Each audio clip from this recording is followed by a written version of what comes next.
Welcome to the motherfucking relay. We're covering today's top boxing news. Okay, we'll start with this. The latest set of updates to the women's Ring IQ pound-for-pound list based on this weekend's action. As previously stated, the winner of the Estrada versus Yoka fight would advance to the number 4 spot ahead of Alicia Boone-Gartner, moving her down to number 5. And we know who the winner of that fight was. The winner was Senicia Estrada. So she moves up to number 4. Alicia Boone-Gartner moves down to number 5. Yo Castavalle, she's out. Per the rules that govern the list, no fighter absent of a world title or world titles, and no fighter coming right off a loss is allowed to maintain a rank. The list is only for winners and only for champions, reigning champions, not former champions, not fighters who used to hold a belt but don't have one now. I think that's a little bit harsh. Yo Costa fought her ass off. Not saying that she didn't, but before we go handing out participation trophies for fighters that lose a fight, what about the fighters that are winning their fights and those champions? What about them? Do they not deserve consideration? Many times have we looked at ESPN's pound-for-pound list, the Ring Magazine's pound-for-pound list, and saw fighters ranked, saw fighters there that weren't even champions anymore, didn't have any belts, might have even been coming off of losses, but were still there, ahead of fighters who were fighting and winning and reigning as champions. Do those fighters not deserve consideration? She'll be back. If it's any consolation, I firmly believe that Yo Castavalle will be a champion again, because the rematch between her and Senicia Estrada doesn't look to be happening, and post-fight Senicia said she was going to be moving up in weight, which means all the titles she won this weekend, she's going to vacate them, and Yo Castavalle can pick them up. She can pick up where she left off and reign as a champion again. There are not many, if any, girls at minimum weight that can beat her, aside from Senicia Estrada. So I am confident that Yo Costa will rebound. She will bounce back. She will be a champion again, and she may yet be reintegrated in the Ring IQ pound-for-pound list. But for now, she's out. At least momentarily, Yo Castavalle is thereby ejected from the Ring IQ pound-for-pound list, the number 6 spot, allowing Natasha Jonas, who was previously ranked behind her, to move up to number 6. Jessica Neri Plata up to number 7. And Dina Thorslund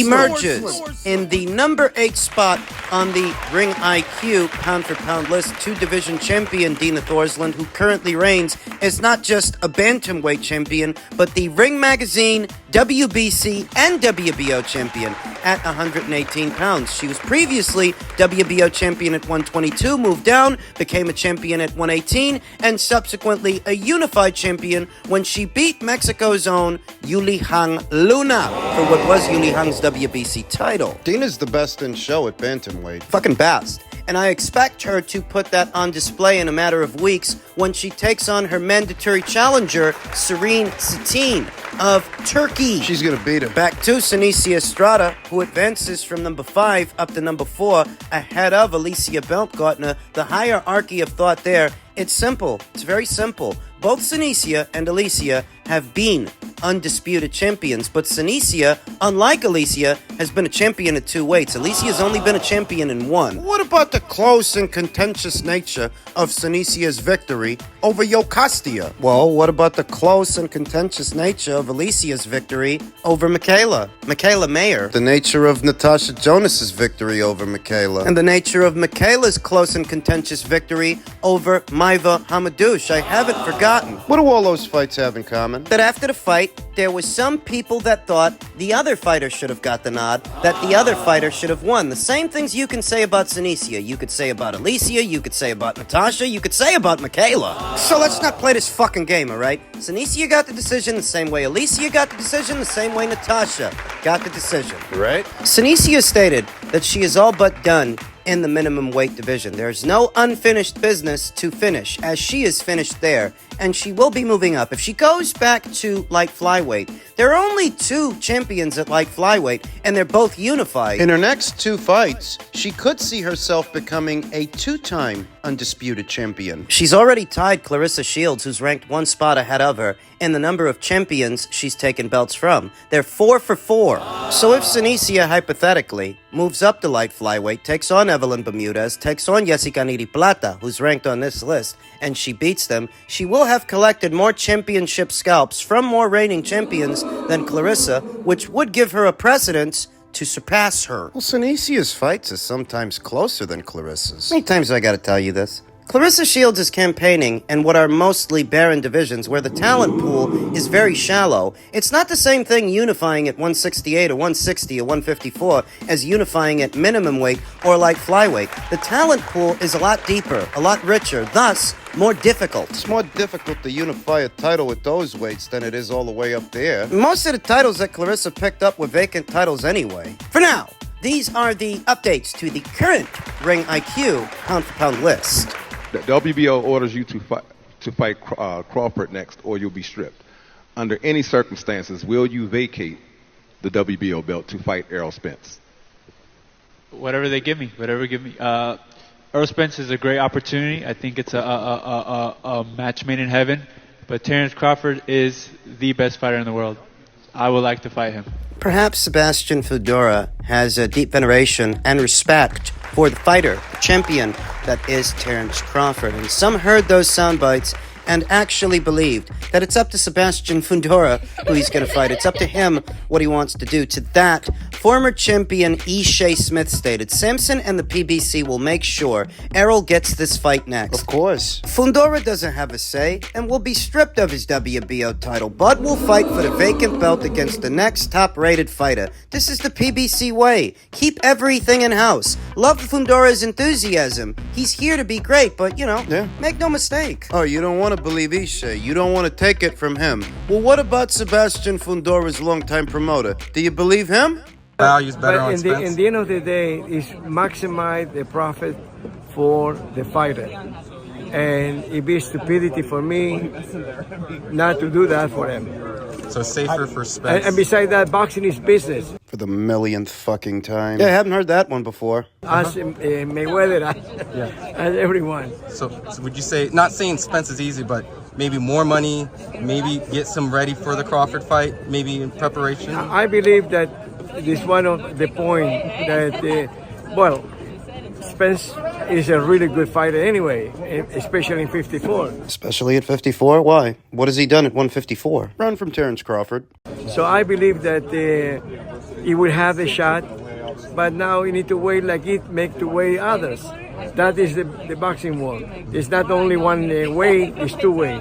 Veteran content creator T Street Controversy said, Spence versus Fundora is the perfect PBC in-house fight for July or August. Tim Kazoo got played like a fiddle. Fundora and Thurman were the A-sides all along. Shit is predictable now. It's even more disgusting that the hardcore Spence fans are laughing at Crawford and Zoo. Hashtag thank you, Al Heyman. Maybe they're laughing at Tim Zoo, but why would they be laughing at Terence Crawford? He kicked Errol Spence's ass. Well, when the Errol Spence Jr. faction of fans aren't busy making excuses for him and his lopsided beating, his lopsided loss to Terence, when they're not busy doing that, they're busy propping up narratives as to why the rematch didn't happen, what was supposed to be the second fight. Trying to rationalize ways to blame Terence Crawford for the rematch having not happened, even though Errol activated his rematch clause. Then why didn't it go down? What happened to the rematch? Stefan Espinoza provided some insights. I want to ask you, Steve, why did Terence Crawford and Errol Spence rematch fall apart? Well, look, Spence definitely wanted his get back. He definitely wanted another shot, and obviously, Crawford, being the gentleman that he is and the businessman that he is, he said, okay, whether it was exactly the terms of the rematch clause or not, he was certainly willing to do it. Do you hear that? This is one of your guys, and he's saying Terence was willing to do it. But then, there's some eye surgery, there's a recovery there, and there's a reality that it's not fair to keep Crawford waiting forever. Do you hear that? It was Errol Spence Jr.'s medical procedures, at least in part, that held up that second fight, held up that rematch. Well, you're trying to make all of this Terrence's fault. To do that. So I think it was, they put their heads together, tried to make it come together. Other factors came in, including the eye surgery, including some medical, things. and they each, decided, look, let's not hold each other up over this. Yeah. So I think it was not, again, one of those. It's like this guy was scared of that. No, it's none of that. It was. They were both willing to do it, both interested in doing it. It just couldn't come together as quickly as possible. We're not sure when we're going to see Errol back. And in the meantime, it makes sense for Crawford to be free to do whatever he wants to do. Now, once again, it's not that I swear by things that Stefan Espinoza says. I don't.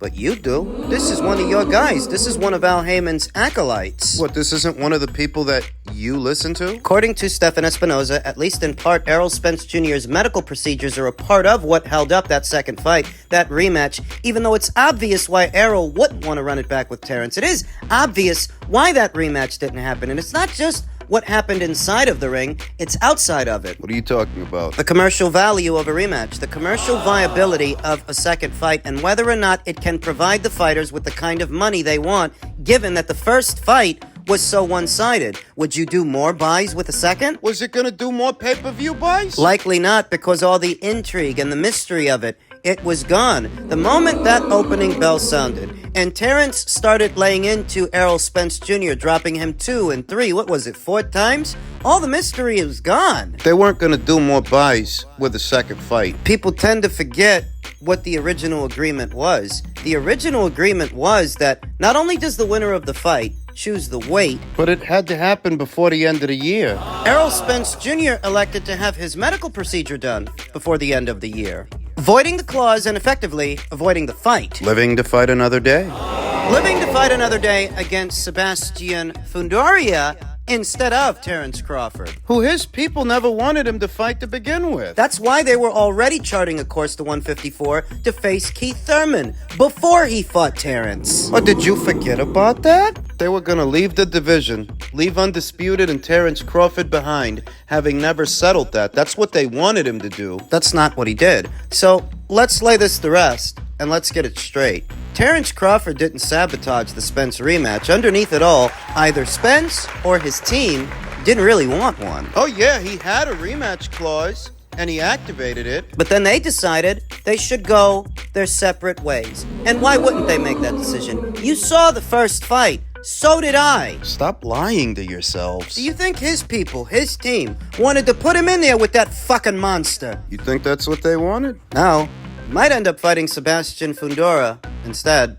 While his fans, with all of their latent homosexual tendencies, try to prop up all these narratives that Terrence Crawford somehow sabotaged the rematch, Errol didn't really want one. He knew what the clause was, he knew it had to happen before the end of the year, and what he elected was to get his eyes checked. Okay, princess? So after many months of leaving the rematch in the air, he can crawl out of a Hennessy bottle right on time to challenge Sebastian Fundora for at least one of the belts that he won. His fans are screaming that he's back. Errol is back. The same ones who are saying that he's got neurological damage, and that's the only reason that Terrence beat him, because he's damaged goods after having suffered that car accident, even though he won 2 fights after having suffered that car accident. They thought he was fine going in. They didn't decide he was damaged goods until afterwards. The ones that aren't propping up that excuse are saying Errol is a PBC fighter, Zoo is a PBC fighter, Fundora is a PBC fighter, Bud is a free agent. If you owned the PBC, here come the fanagers. Which 3 fighters would be a priority for you and your brand? It's a simple concept. You ain't gotta like it,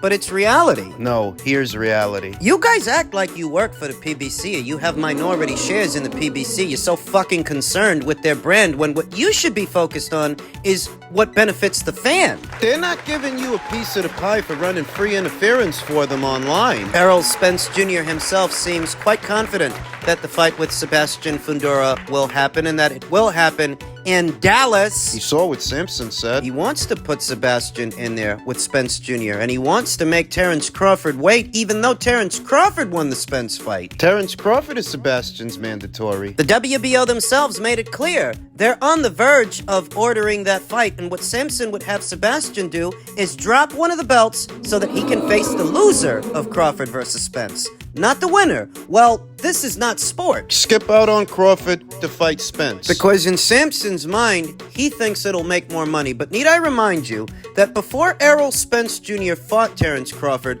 and did the best numbers that he's ever done in any of his box office fights, his pay-per-views, his pay-per-view buys, The numbers were down. from the time that he debuted on pay-per-view opposite the ring Mikey Garcia, moved on to the Porter fight, then the Danny Garcia fight, then the Sean Porter fight, the numbers were dropping, the numbers were down. The only reason the numbers picked back up with Terence Crawford is because you had 4 or 5 years of build-up. People were waiting. All the while, that was the fight they were waiting for. That's the only reason the numbers picked back up. If you put him in there with Sebastian Fundora, what do you think? You're gonna do 600,000 pay-per-view buys. Yeah, right. So why didn't he do that with Danny Garcia after the car accident? I thought people would be happy to see him back. If nothing else, the people at home watching the fight from home. Well, everybody was in a shutdown at that time, because of the pandemic. Oh, the pandemic. The fucking pandemic. Pardon me, because of the fucking pandemic. And what about the Ugas fight? That didn't sell anything either. What was the excuse that time? So now you think that if you put this guy in there with Sebastian Fundora off a lopsided loss, you're gonna do what? 400, 500, 600,000 pay-per-view buys? We'll see. Errol Spence was in attendance for this past weekend's action. He stepped inside the ring after the fight. You know what he's there for. You know what he wants. And outwardly, he might look all right. Face a little fuller. Porcelain veneers, a little wider. Back a little wider. Yes, outwardly, he looks healthy.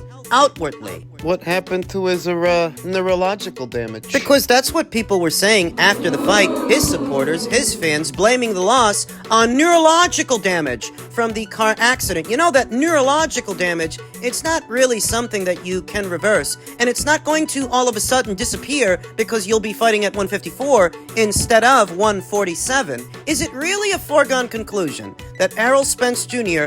wins this fight against a 6'5" southpaw? You saw what he looked like against a southpaw in his last fight. How's he gonna look in this one? Nerve damage or neurological damage is not something you can put a band-aid on and it's all better. Slap some Vicks Vapor Rub on it, you'll be right as rain. Assuming he even had neurological damage, and that's not just an excuse you're making because you were fucking wrong. Wrong about Spence, wrong about everything. I'll tell you what, that if he wasn't damaged goods going into that Crawford fight, he might be now. That was a lopsided beating, a systematic one that lasted several rounds with several knockdowns. If he wasn't already damaged goods going in, he might be now. But hey, you guys think he's back, right? We'll see how back he is.